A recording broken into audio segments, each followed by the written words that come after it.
Muy buenas tardes, Pedro Vaca Villarreal, el relator especial para la libertad de expresión de la Comisión Interamericana de Derechos Humanos. Muy buenas tardes, muchísimas gracias por compartir esta tarde con nosotros.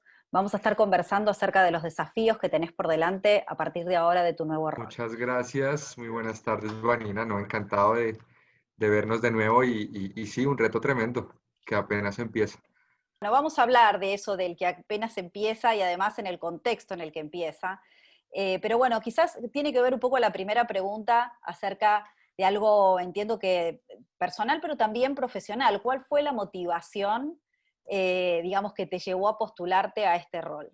Bueno, yo prácticamente toda mi vida profesional se la dedicaba a la libertad de prensa, ¿no? En un país que tiene diría yo, como la mezcla de todos los factores de censura juntos y, y a distintas escalas. Y la verdad es que esto a uno yo creo que se le convierte en un apostolado, ¿no? Como usuario del sistema interamericano, pues me di cuenta de primera mano que lo que se hacía desde esa oficina y desde la Relatoría de Libertad de Expresión puede tener un impacto tremendo en la vida de personas y periodistas. Yo usé o he usado durante muchísimos años estándares del sistema interamericano para aplicarlos o por lo menos promover su aplicación en Colombia particularmente, aunque también a través de distintas redes de libertad de expresión en otros países de la región.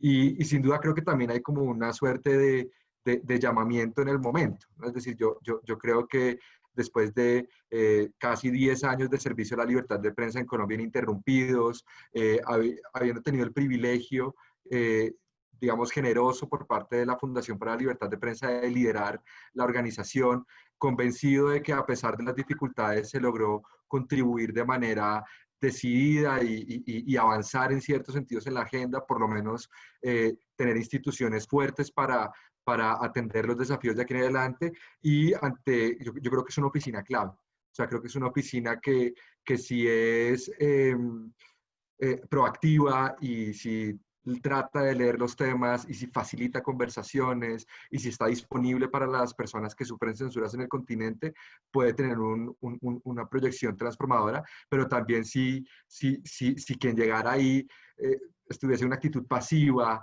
si no se tuviera, digamos, como la actitud de leer el contexto y lo que implica o sea, lo que hagamos en los próximos 3 años, que coincide con el mandato, va a tener un impacto tremendo en las generaciones futuras en términos de libertad de expresión. Entonces, creo que no eran tiempos para la pasividad. Afortunadamente, en el proceso de selección vimos grandes candidatos y candidatas. Luego ya había una fase del proceso donde yo estaba tranquilo por eso, es decir, no iba a llegar una persona pasiva y pues ya que tengo yo, digamos, este mandato y la confianza de los y las comisionadas, pues con todo el ánimo, con toda la responsabilidad y sobre todo con todo el compromiso, porque creo que el venir de donde vengo me hace refrendar doblemente el compromiso con la libertad de expresión. Bueno, acababas de mencionar entonces a la FLIP, parte de tu trabajo, por supuesto, anterior y de tu carrera profesional, y además te menciono los cargos directivos que has tenido en IFEX. ¿Crees que estos roles previos te han preparado para este nuevo trabajo en la relatoría? Sin duda, y arrancaría por la FLIP. La FLIP es una organización local, digamos, con un mandato local, pero que es de cierta manera sui generis porque a la par que es independiente y denuncia agresiones y puede de cierta manera confrontar a las autoridades cuando la situación lo amerita, también tiene una actitud colaborativa en muchos sentidos y creo que eso es algo eso es una bisagra que tiene que tener el cargo de la Relatoría Especial y es no solo estar disponible frente a las agresiones, digamos, frente a combatir la impunidad de crímenes contra la prensa, sino también, porque al final la libertad de expresión es un derecho que tienen que garantizar los estados, estar disponible para contribuir a que los estados mejoren. Entonces creo que esto es un rol para el cual me siento, digamos, con experiencia. Y el segundo, que tiene que ver más como con las redes de libertad de expresión en la región y a nivel global, es que algo que yo creo que no se conoce mucho, a menos que uno haga parte de esa comunidad, es que es una comunidad muy fraterna, ¿no? Y es una comunidad en la cual los distintos encuentros, las distintas discusiones le dan a uno un sentido de región, hacen tener una perspectiva un poco más grande y redes como IFEX facilitan tener una mirada un poco más amplia, incluso advertir de patrones comunes o problemas que se vienen o iniciativas que funcionaron en algunos países que pueden ser emuladas. Y creo que eso al final genera una comunidad tremendamente fraterna y tremendamente comprometida con la libertad de expresión en el continente. Si en la región no hay más censura, estoy muy seguro que es porque esa comunidad existe. Ya empezás un poco también a mencionar estos aspectos que tienen que ver con la mirada regional, una mirada más amplia y especialmente nuestra región, bueno,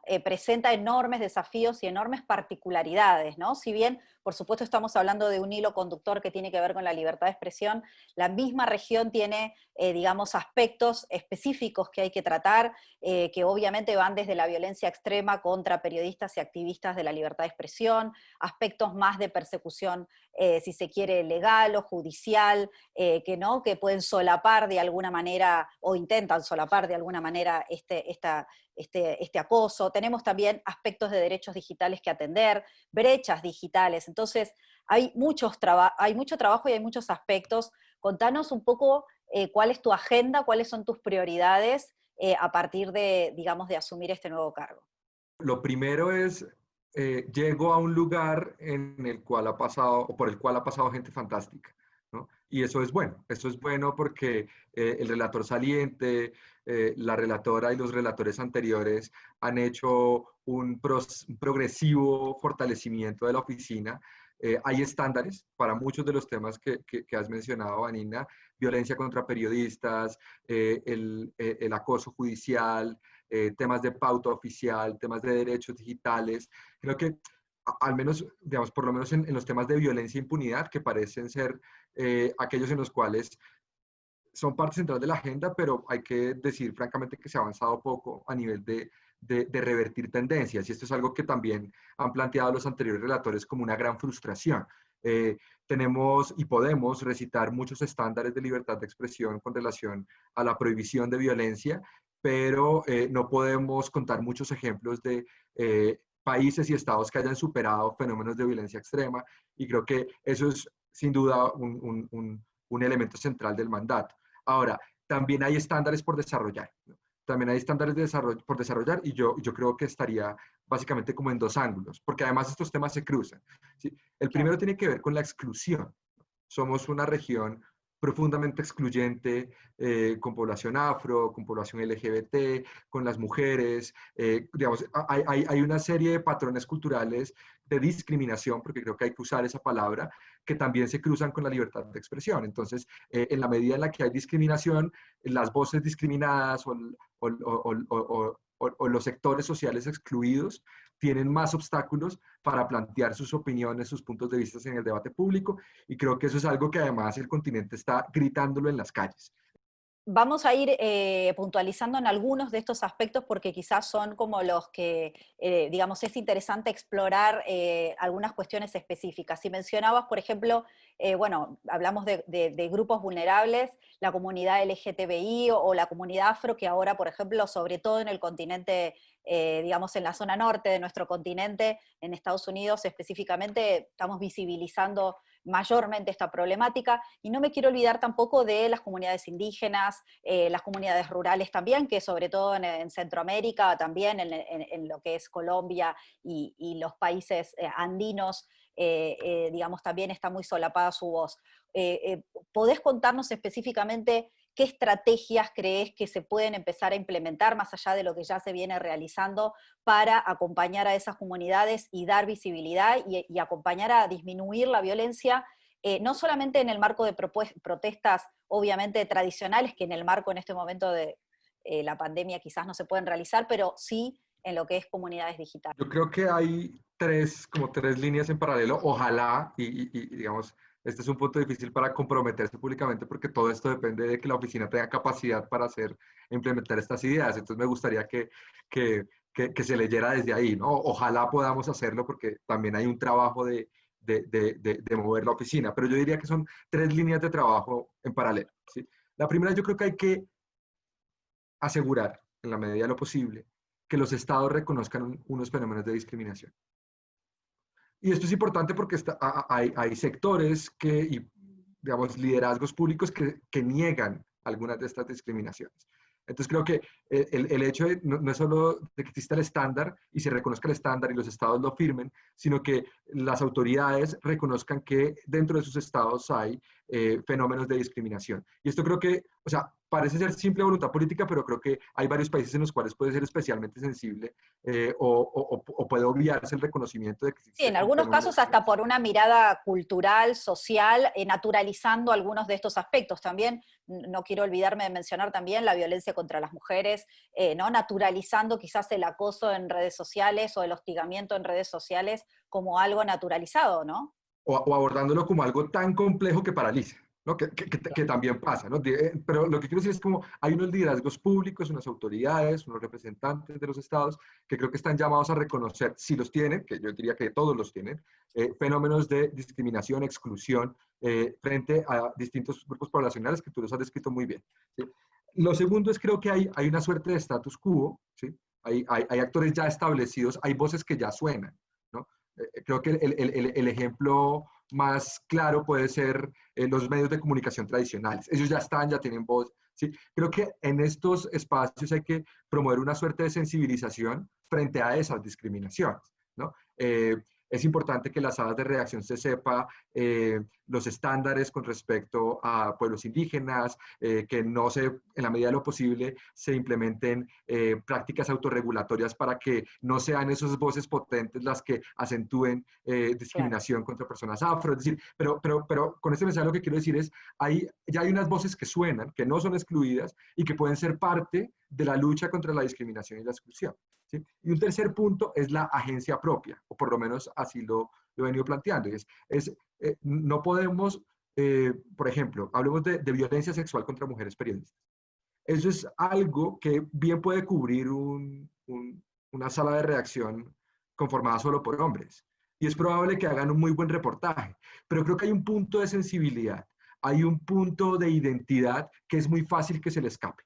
Entonces también es importante que en las salas de redacción, también es importante que las voces excluidas tengan agencia propia. Es decir, no solo depende de que haya un reconocimiento institucional estatal, de que haya unos actores que ya tienen una voz en el espacio público, que sean sensibles a la lucha contra la discriminación, sino también que esas voces discriminadas cuenten con agencia propia, se pueda promover su presencia en el espacio público. Yo no creo que vaya a pasar en el marco de los próximos 3 años, que es mi mandato, pero ojalá yo pueda contribuir o la oficina pueda contribuir en algo a que tengamos más medios LGBTI más, a que tengamos más medios con presencia y liderazgos directivos afro, a que tengamos mayor poder dentro de los medios de comunicación de las mujeres. Y esto creo que es algo que se tiene que hacer también desde el promover la agencia Y propia. desde, también desde el rol, digamos, de la relatoría, ¿te imaginas un trabajo articulando a estos actores? Porque muchas veces lo que sucede es que existe un trabajo de manera independiente, autónomo, por parte de los medios, por las organizaciones de la sociedad civil, ¿no? De agrupaciones activistas, pero quizás lo que está del Estado, por su lado, quizás que está generando ciertas políticas, pero quizás lo que falta es, digamos, alguien que ayude a articular esos trabajos, que haya un diálogo. Digamos que la relatoría tiene que hablar con todos los actores de la región alrededor del tema. Eh, yo no quisiera tener como o plantear la expectativa casi que de forzar que personas que no se quieren hablar lo hagan, ¿sí? Pero sí creo que es muy importante que se den las condiciones para que la reflexión exista en cada uno de estos sectores. Es decir, y podemos de aquí saltar a otro tema, es decir, podemos hablar de todos los estándares, todos los problemas de la libertad de expresión online, ¿sí? Podemos leernos todos los términos de referencia a las redes sociales y recitar aquellos aspectos que pueden resultar controversiales. Podemos convocar a todos los parlamentarios a que ve, di, evalúen cómo puede ser, digamos, la aproximación a estos temas, al Poder Judicial, al Poder Ejecutivo. Pueden participar todas las ONGs, pero si no está en las plataformas, esa conversación es incompleta. Iba Digamos, a ir por ahí no, también, no. digamos, ¿cuál es digamos, la responsabilidad de las plataformas digitales o cuál es su parte, digamos, en esta conversación, y ya no solamente teniendo que ver lo que estamos mencionando respecto de, digamos, el acoso o, digamos, la agresión en el espacio digital, sino también ya podemos empezar a conversar de lo que pasa a nivel regulación, digamos, ¿no?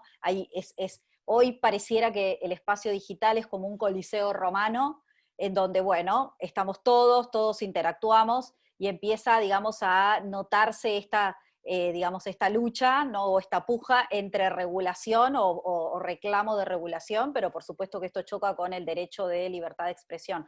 En principio, ¿cuál es el rol y qué te imaginas para las plataformas y cómo empezamos digamos, a hacer esa conversación un poquito más articulada? Yo pondría como una base y tres elementos, casi que un triángulo, ¿no? De las líneas rojas para mí, ¿no? Entonces, la base es, con lo que tenemos actualmente, no basta para enfrentar los desafíos de libertad de expresión online. Digamos, creo que ahí hay, entonces eso quiere decir que hay que hacer cosas, ¿no? Eh, la pregunta es qué hacer, hasta dónde ir. Ahora, digamos, los tres puntos o este triángulo de conceptos es, yo creo que nada de lo que se haga debe caer en excesos regulatorios. ¿Sí? Nada de lo que se haga puede ser intuitivo, ¿no? Digamos, o sea, la intuición no es un buen consejero para estos temas. Quien sea que diga que tiene una buena idea para resolver todo este problema, es muy probable que esté equivocado. ¿Sí? Y el tercero es sin una fe ciega en la autorregulación. Entonces, ni la intuición, ni los excesos regulatorios, ni una fe ciega en la autorregulación, reconociendo que lo que tenemos actualmente es insuficiente para enfrentar los desafíos de libertad de expresión online. ¿Qué rol juega, por ejemplo, el ámbito educativo? Mucho también se ha hablado de esto, porque estamos hablando, digamos, que nos ha tomado a una generación que ya venimos de otro terreno, que nos incorporamos al ámbito digital, pero también podemos empezar a pensar en lo que podemos trabajar con las generaciones digitales nativas y aquellas que vienen. Digo, ¿se puede trabajar desde el ámbito educativo también? Hace un año había una discusión sobre alfabetización digital, ¿no?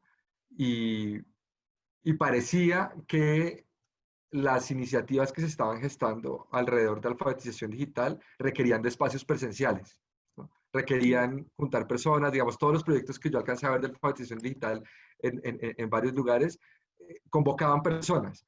Con la paradoja hoy en día, y es que hoy no hay educación, o sea, que no esté pasando por un entorno Exacto. digital. Es decir, la pandemia forzó a que todo lo que tenga que ver con educación, si la hay, porque lo que está pasando es que quienes no están conectados no tienen Sí, educación, ¿sí? exacto. Pase a través de plataformas digitales.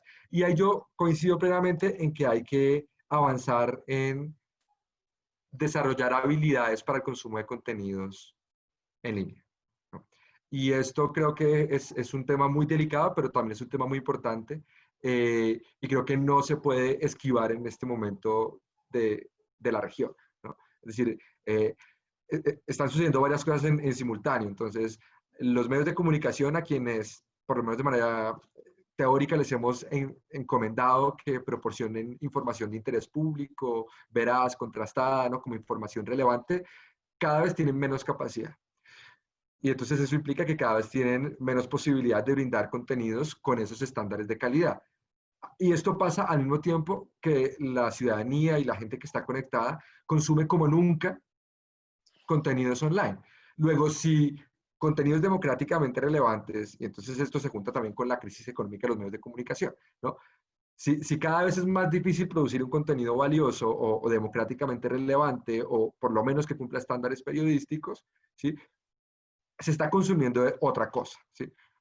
O se está consumiendo mayoritariamente otro tipo de contenidos que no tienen ese estándar, que no está mal tampoco consumir, ¿sí? Pero puede que tengamos o sea, si no avanzamos en educación, empecemos a tener sociedades distraídas, sociedades encapsuladas, sociedades que más allá de la puerta de la casa, de cualquier hogar, pueden estar sucediendo cosas importantes que ni siquiera se advierten en la medida en la que no se está contando, o incluso, que es algo, hay un colega aquí en Colombia que tiene una frase que me encanta, que es: el mejor periodismo está pasando ahora. Mencionabas varios aspectos que me interesa profundizar un poco porque obviamente, digamos, estamos atravesados por una pandemia, algo que nunca hubiéramos imaginado que nos iba a suceder, además a nivel global. una problemática que, digamos, todos estamos viviendo al mismo tiempo, y en el caso de la región empezó prácticamente en la misma época, ¿no? Nos tocó marzo y ahí todos inclusive empezamos en distintas fechas muy cerquitas a vivir la cuarentena. En este sentido, la ciudadanía se vio obligada a digitalizarse, la que puede, mayoritariamente la que puede, obligada, y también esto lo que nos ha dejado, digamos, a la vista es justamente las diferencias y las brechas, ¿no? ¿Cómo hacemos para disminuir esas brechas y que eso, digamos, porque tiene un impacto impresionante justamente en la posibilidad de expresarse?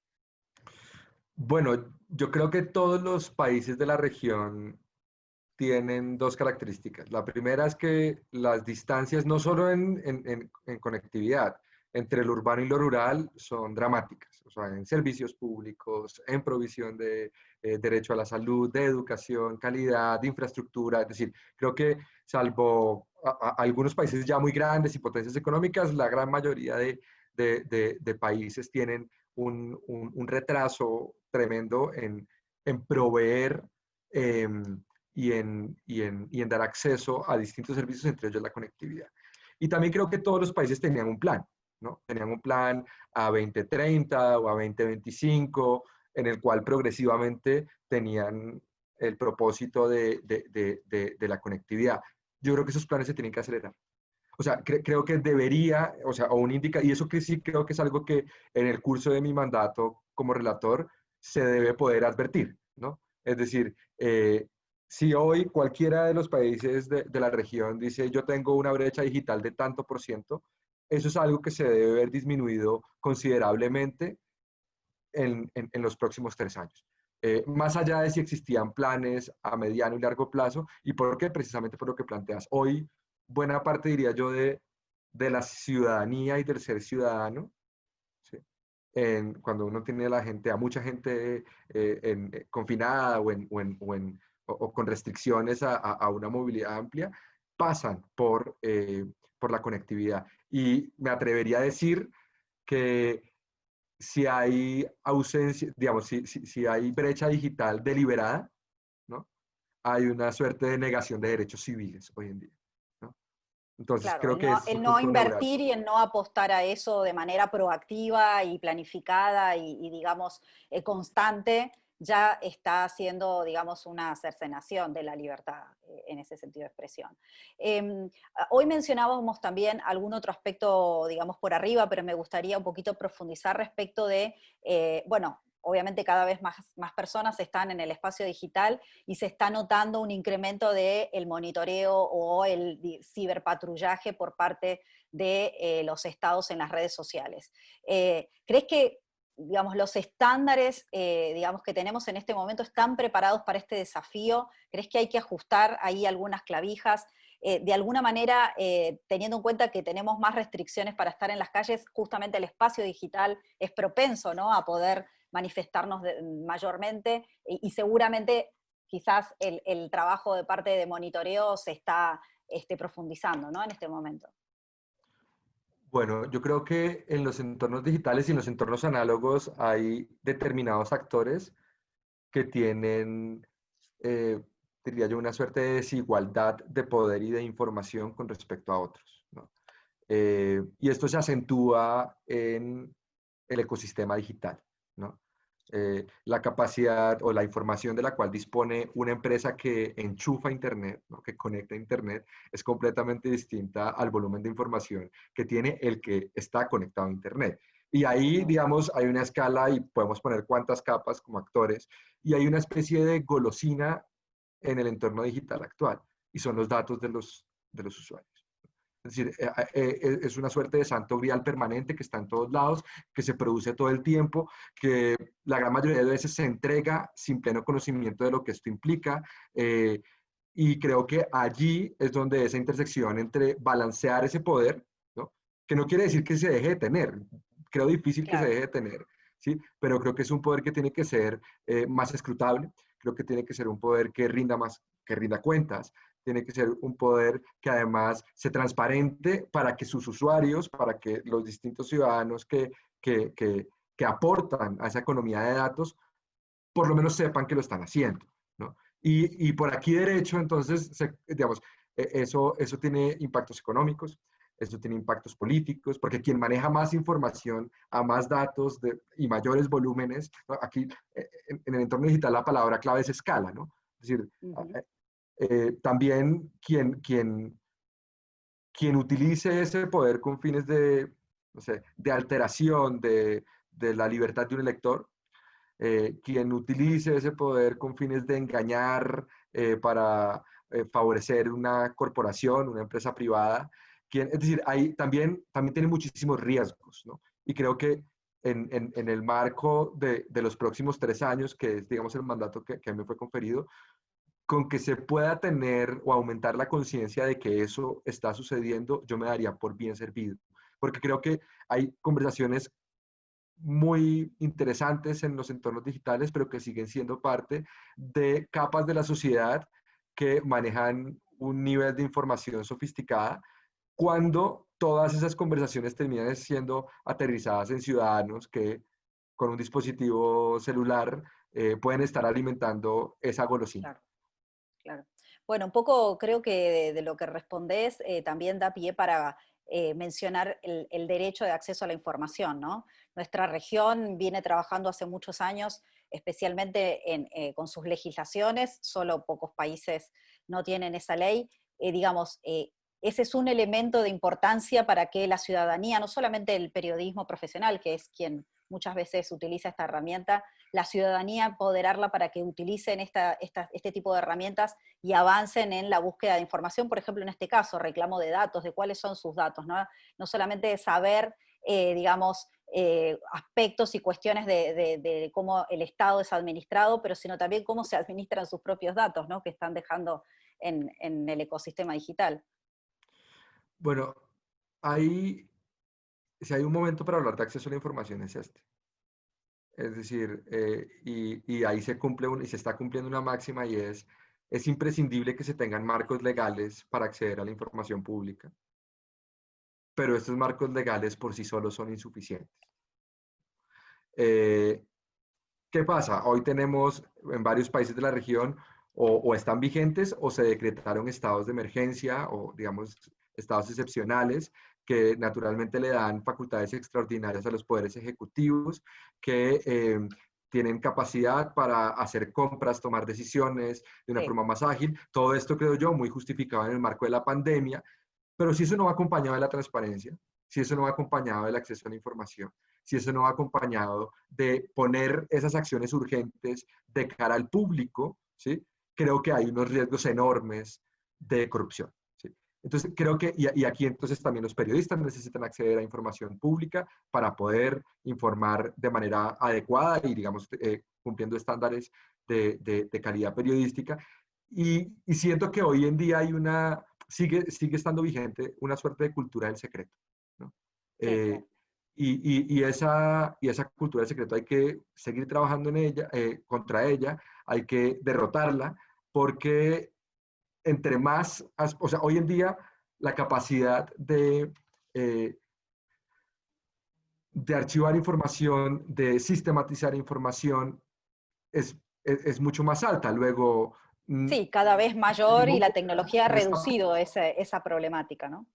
claro, es decir, hoy en día la transparencia es fácil si se quiere hacer, es lo que quiero decir. Es decir, nunca antes había estado tan puesto a prueba la transparencia como un acto de voluntad política, porque con muy pocos recursos se puede tener un portal de transparencia que en tiempo real transmita eh, algunos aspectos claves. Y esto tiene que ver con el ejercicio de derechos, ¿no? O sea, no es solo hablar de conectividad para que la gente esté enchufada, sino de calidad de la información que se proporciona para que la gente pueda acceder, por ejemplo, a una ruta de atención para alguien contagiado de coronavirus. Mencionabas el trabajo del periodismo en relación al acceso a la información. Me gustaría enfocarnos en algunos aspectos del ejercicio profesional del periodismo. Y justo en este contexto también de pandemia, mencionábamos la gran cantidad de información que, digamos, se difunde por fuera del trabajo de calidad del periodismo. Bueno, ¿cuál es el rol, cuál crees que tiene que ser el rol en este momento del periodismo para desentrañar de alguna manera eh, la circulación de noticias, pueden ser noticias falsas o desinformación, digamos? Bueno, yo siento que al venir de trabajar 10 años con periodistas, ¿no? Eh, para mí lo más importante es que el periodismo sobreviva y que y que el periodismo, yo creo que hay dos riesgos ahí, y es el periodismo, y cuando yo hablo de periodismo son medios grandes y pequeños, etcétera, está en riesgo de extinción, ¿no? Y es un riesgo real que yo creo que no siempre se dimensiona por parte de los actores de la sociedad, pero también está en un riesgo de captura. Está en riesgo de ser capturado por actores públicos, por actores privados, por diferentes sectores, incluso por actores de otras latitudes, ¿no? Que esto es algo muy sensible. Eh, y creo que esto pues lleva a una profunda reflexión. Yo creo que el hecho de que se acabe un medio siempre será una mala noticia, independientemente del medio de comunicación. Y creo que hay que avanzar y ojalá la relatoría pueda estar sumando a esa conversación a que todo tipo de medio de comunicación encuentre la forma de estar más fuerte, sobre todo, no por el medio, ¿sí? Sino por la función democrática que tienen esos medios de comunicación dentro de la sociedad, ¿sí? Una sociedad dispersa, una sociedad que está encapsulada en burbujas de filtro, una sociedad que puede estar aturdida de tanto ruido, necesita de periodismo. Y necesita de periodismo o para estar identificada o para tomar distancia, pero lo que no puede pasar o lo que nos toca trabajar para que no pase es que el periodismo desaparezca o que se transforme a un punto en el cual no parezca o no cumple una función periodística. Enfocándonos puntualmente también en el trabajo periodístico, en este caso hay un aspecto que es insoslayable y es que en algunos países se ejerce violencia extrema contra ellos, ¿no? ¿Cuáles son las medidas de protección, digamos, más adecuadas que considerás se puede implementar para acompañarlos? Yo creo que hemos hablado muchos años de protección y creo que estándares de protección hay. Y creo que cuando no se proporciona protección, no es porque no se sepa qué hacer, es porque o no se quiere, o no se hace de manera oportuna, o porque hay muchas trabas para que eso que toca hacer, que es proteger a los periodistas, se materialice. Eh, Ahí yo creo que al menos a la relatoría le toca, de cierta manera, dejar de recitar para empezar a ayudar a la implementación. Y esto, digamos, lo digo de manera, digamos, muy enfática, porque creo que el estándar por sí mismo no salva vidas, ¿no? El estándar de protección que hemos redactado, que se ha redactado desde la oficina, no salva vidas. Lo que puede salvar vidas es la implementación de ese estándar. Y creo que el momento es propicio en la medida en la que a nivel global hay una discusión, el UN Safety Plan de Naciones Unidas para la protección de periodistas y la lucha contra la impunidad. Hay obligaciones acentuadas, hay compromisos de varios países en avanzar en estas agendas, y creo que ahí el asunto es de implementar los estándares que existen. Pero sí hay una violencia, ¿sí?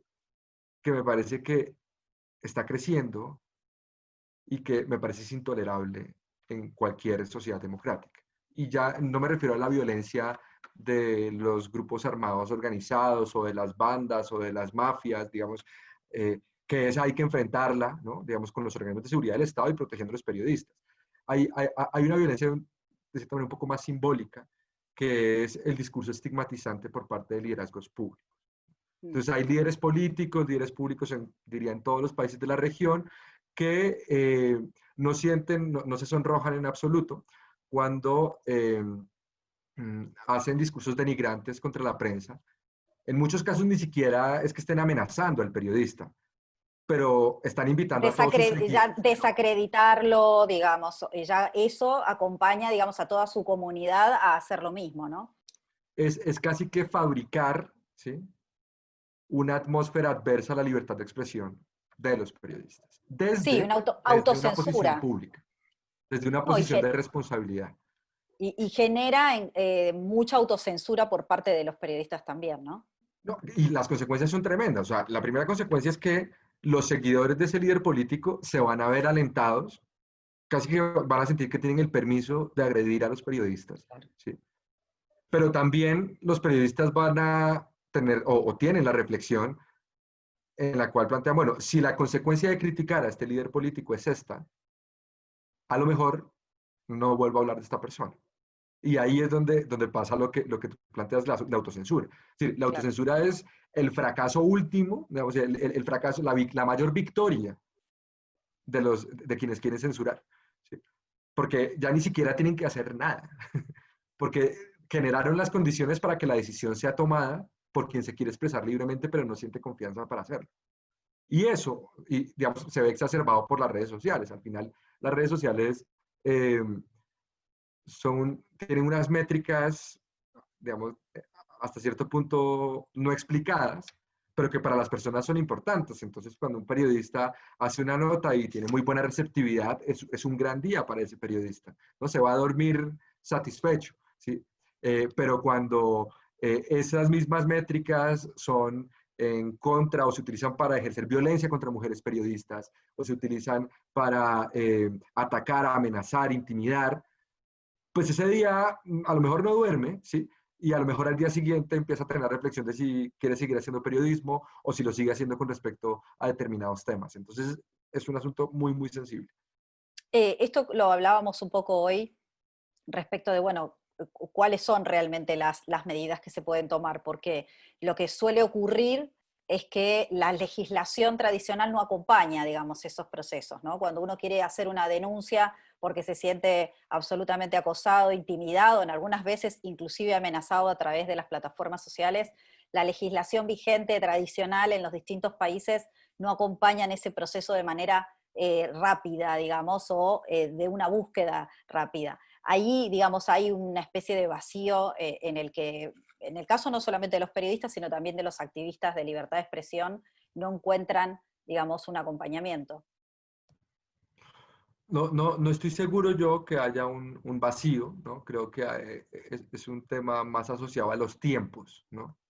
Es decir, de acuerdo a mi experiencia, la gran mayoría de veces la arquitectura institucional, por ejemplo, el sistema judicial, eh, si se le presentan este tipo de casos, lo más seguro es que no se entienda todos los factores que están ahí involucrados, ¿no?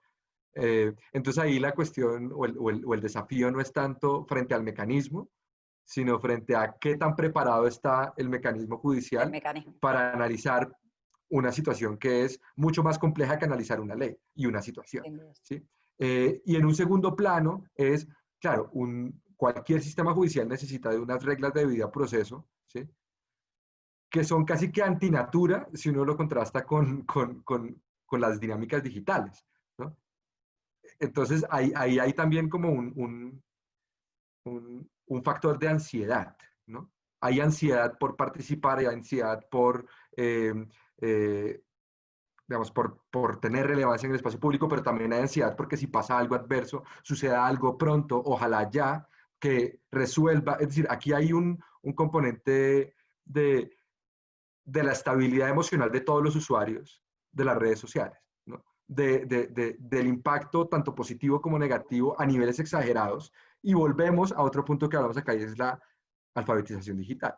Es decir, Claro. no solo es estar conectado, sino tener las habilidades o trabajar porque se desarrollen las habilidades para que este tipo de cosas puedan ser asumidas sin que se acuda tan fácilmente a la ansiedad, a la frustración, ¿no? La indignación, que es como una palabra clave en redes sociales, que es un fósforo que se enciende. Sí, me atrevería también a agregar que la alfabetización digital también sería interesante para fomentarla más, por ejemplo, en los ámbitos judiciales, ¿no? Creo que ahí también hay una brecha a veces para justamente romper con este desafío que tienen de trabajar con dimensiones que quizás hasta ahora la ley, digamos, la legislación no estaba preparada. Y en este sentido, también te pregunto respecto de estas otras metodologías de persecución contra los periodistas que tiene que ver con ya persecución judicial o hostigamiento de este tipo, digamos, se está notando este elemento como uno de los métodos para acallar las voces de los periodistas en la región.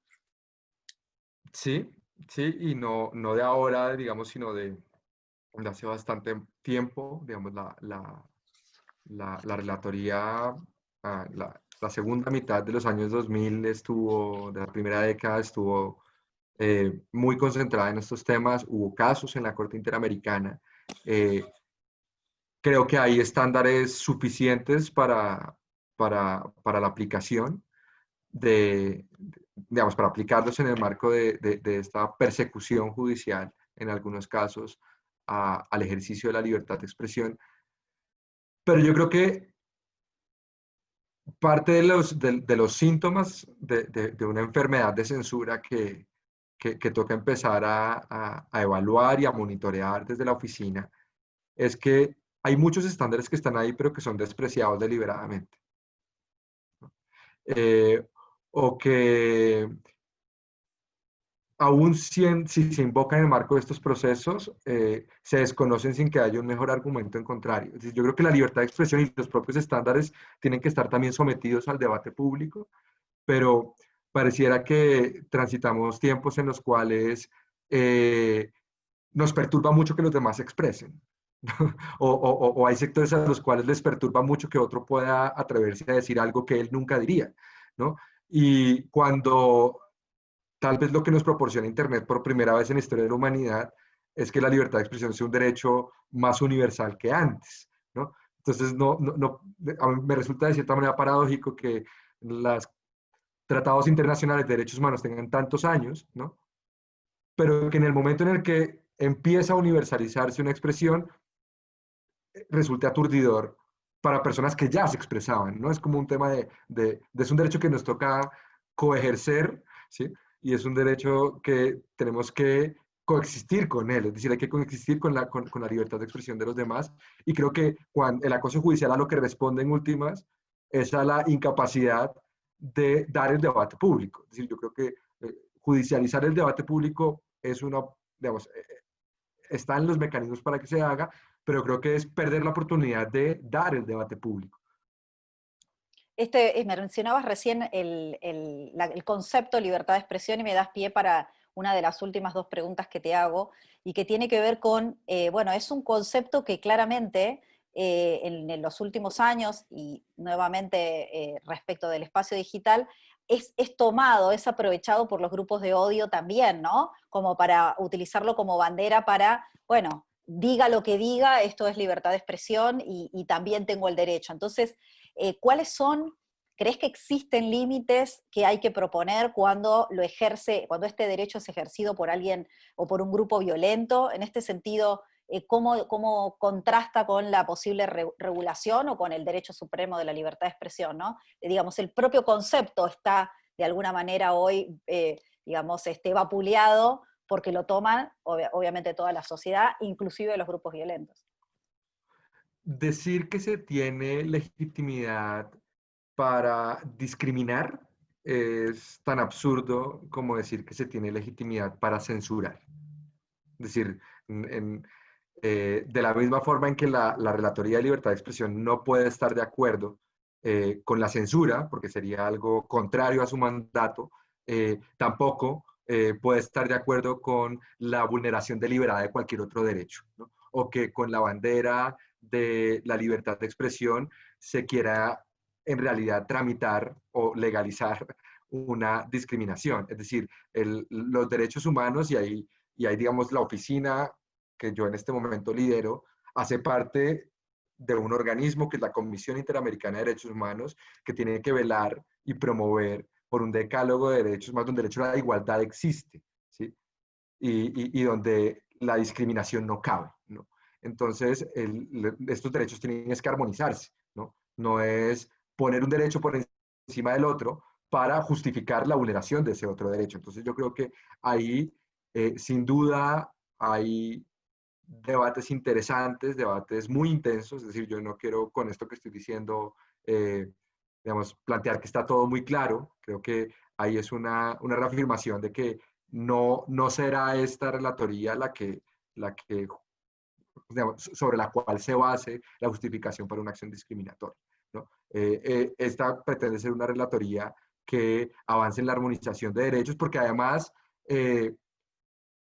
la libertad de expresión es un derecho que es instrumental a la garantía de otros derechos. Entonces, hoy en día, y tú lo mencionabas al principio, hay protestas en varias regiones, en varios países de la región. Algunas de ellas están asociadas a causas contra la discriminación, ¿no? Es muy importante garantizar también la libertad de expresión en este tipo de escenarios. Y la libertad de expresión es en sí mismo un motor para luchar contra la discriminación. El próximo 2 de noviembre es el Día Internacional para poner fin a la impunidad. Eh, ¿Cómo se puede romper con este esquema, digamos, de crímenes no resueltos? Yo creo que hoy hay muchas más herramientas, hay muchos más actores que hace 30 años, ¿no? Y lo digo con esa propiedad porque en la fundación en la que yo trabajaba, hacíamos seguimiento a casos durante las últimas 3 décadas y podemos advertir cómo la impunidad es la regla y la justicia es la excepción. Y creo que eso es importante, ¿no? Eh, la relatoría en estos temas trabaja muy en alianza con la UNESCO, ¿no? La UNESCO es, digamos, el organismo de Naciones Unidas que lidera la agenda global del 2 de noviembre. Y, digamos, hay avanzadas muchas acciones con respecto a, por ejemplo, el apoyo a poderes judiciales, ¿sí? En materia de formación para que cuenten con mayores herramientas para sortear casos de lucha contra la impunidad. El desarrollo de investigaciones, estándares, discusiones alrededor de este tema que permita avanzar en la búsqueda de justicia. El escuchar muy atentamente lo que hace sociedad civil, el trabajo que hace la prensa, ¿no? Si hay algo muy interesante en esto, digamos, uno puede hablar de la impunidad judicial, ¿no? Pero, y en ese escenario resulta también esperanzador que el periodismo es un sector que no olvida a su gente, ¿no? Es decir, el periodismo tiene muy presente el derecho a la memoria y, y hay un trabajo de muchísimos años, el Proyecto Impunidad de la Sociedad Interamericana de Prensa, y por ahí derecho muchas otras iniciativas para que esas historias permanezcan, ¿sí? Para que se siga reclamando justicia, y en ese sentido, pues la relatoría debe estar, digamos, creo que es un actor, digamos, que está llamado a esa conversación desde el apoyar a los estados, pero también desde el visibilizar que la impunidad sigue siendo un fenómeno vigente. Bueno, muchísimas gracias, Pedro, por esta entrevista, por este encuentro para IFES, con bueno, la respuesta a muchísimas preguntas que tienen que ver con la agenda que vas a tener bueno, ya a partir de ahora de tu nuevo cargo, así que muchísimas gracias por compartir con nosotros este tiempo. Vanina, muchas gracias. De verdad que para mí es reencontrarme con buena parte de lo que he trabajado en la red IFEX y pues desde la relatoría muy disponibles también para seguir avanzando en las agendas de libertad de expresión. Muchísimas gracias.